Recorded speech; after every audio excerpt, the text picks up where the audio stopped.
Министрлер кабинетинин төрагасы Улукбек Марипов тийиштүү мамлекеттик органдарга Жалал Абад облусунун Аксы районундагы сел ташкынына байланыштуу өзгөчө кырдаалды жоюу боюнча ыкчам чараларды кабыл алууну тапшырды. Ал белгилегендей, өзгөчө кырдаалдын кесепеттерин жоюуга көмөк көрсөтүү үчүн тийиштүү күч жана каражатты тартуу зарыл. Мындан тышкары Улукбек Марипов кырсык орун алган аймакта тийиштүү санитардык эпидемиологиялык чараларды ишке ашырууну тапшырды. Ошондой эле мамлекет тараптан курман болгон жана жабыркаган жарандардын үй бүлөлөрүнө бардык зарыл жардамдар көрсөтүлөт. Өзгөчө кырдаалдар министрлигинин адистери жана атайын техникалары сел жүргөн жерде табигый кырсыктын кесепеттерин жоюу иштерин толук көлөмдө жүргүзүп жатат.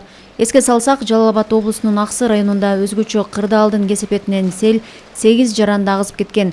Алардын 6-нун сөөгү табылган. Турак үйлөрдө талкаланып, айрым жерлерде унаа жолу, көпүрөлөр жана башка курулуштарга зыян келтирилген.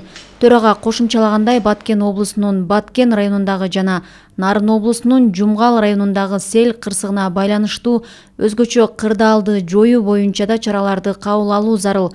Өзгөчө кырдаалдар министрлигине кызмат өтөөнүн күчөтүлгөн режимине өтүүсү жана зарыл болгон учурда жаратылыш кырсыгынын кесепеттерин жоюуга кошумча куткаруучулар тобун тартуусу тапшырылды. Белгилей кетсек, президент министрлер кабинетине кыска мөөнөттө өзгөчө кырдаалдардын кесепеттерин жоюу үчүн тийиштүү чараларды кабыл алууну тапшырган.